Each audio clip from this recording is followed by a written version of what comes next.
गणेशाय नमः। आज हम बुधवार व्रत कथा, जिससे जीवन में सुख समृद्धि आती है और घर में सुख शांति बनी रहती है, परिवार धन धान्य से परिपूर्ण रहता है, उसकी हम व्रत कथा सुनेंगे।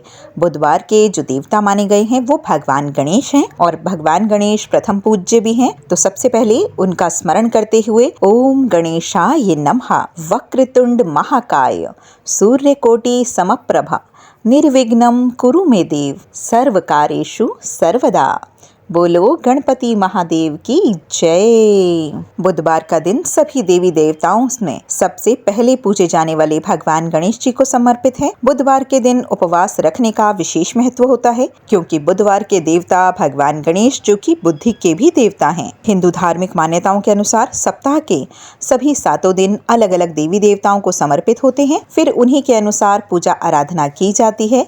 बुधवार का दिन सभी देवी देवताओं में सबसे पहले पूजे जाने वाले भगवान गणेश को समर्पित है। बुधवार के दिन उपवास रखने का विशेष महत्व होता है, क्योंकि बुधवार के देवता भगवान गणेश बुद्धि के देवता हैं और विवेक के देवता माने जाते हैं। ऐसे में बुधवार के दिन व्रत रखने पर जीवन में सुख समृद्धि आती है और समय मंगलमय होता है। ऐसी मान्यता है कि जो भी व्यक्ति बुधवार के दिन व्रत को करता है, उसके पूरे दिन भगवान गणेश की साधना करता है, उस व्यक्ति के जीवन में कभी भी धन और धान्य की कमी नहीं होती। इसकी व्रत कथा। एक समय की बात है, एक व्यक्ति का विवाह हुए कई वर्ष बीत गए। विवाह के बाद भी उनकी पत्नी एक बार अपने मायके गई हुई थी। पत्नी के मायके में रहने के कई दिनों बाद तक उनका पति अपनी पत्नी को विदा करवाने के लिए ससुराल पहुंचा। ससुराल में कुछ दिनों तक रहने के बाद वह पत्नी को मायके से विदा करने के बाद उनसे बात करने के लिए अपने सास ससुर से कहने लगा। बुधवार का दिन होने के कारण उसके सास ससुर ने कहा कि इस दिन बेटी ससुराल नहीं जा सकती, इस कारण विदाई नहीं हो सकती। लेकिन वह व्यक्ति नहीं माना और अपनी पत्नी को मायके से विदा कराकर अपने घर की तरफ चल दिया।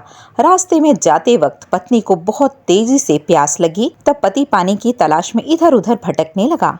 काफी देर के बाद जब वह पानी लेकर लौटा तो उसने देखा कि पत्नी के पास उसी की वेशभूषा में कोई अन्य व्यक्ति उसकी पत्नी के साथ बैठकर बातें करता हुआ उसे दिखाई पड़ा। दोनों व्यक्ति आपस में लड़ने लगे। पहले व्यक्ति ने गुस्से से दूसरे व्यक्ति से पूछा कि वह कौन है और क्यों उसकी पत्नी के साथ बैठकर बातें कर रहा है। फिर आपस में लड़ने लगे। दूसरे व्यक्ति ने कहा कि यह मेरी पत्नी है। दोनों के बीच भयंकर लड़ाई होने लगी। तब वहां पर कुछ सिपाही आ गए और स्त्री से उसके असली पति के बारे में पूछने लगे। दोनों व्यक्तियों को देखकर स्त्री हैरान हो गई कि कौन मेरा पति है। वह दुविधा में पड़ गई, क्योंकि दोनों एक जैसे ही लग रहे थे। तब पहला व्यक्ति परेशान होकर मन में कहा कि भगवान, ये आपकी कैसी लीला है। तभी आकाशवाणी हुई कि बुधवार के दिन पत्नी को विदा करके नहीं ले जाना चाहिए था। यह सब सुनकर पहला व्यक्ति समझ गया कि यह भगवान बुद्ध की ही लीला है। फिर वह व्यक्ति बुद्धदेव से प्रार्थना करने लगा और क्षमा मांगने लगा। फिर फौरन ही बुद्धदेव अंतर्ध्यान हो गए और उस व्यक्ति को अपनी पत्नी मिल गई। तभी से हर दिन बुधवार के दिन ही भगवान गणेश की पूजा होने लगी। बोलो गणेश भगवान की जय।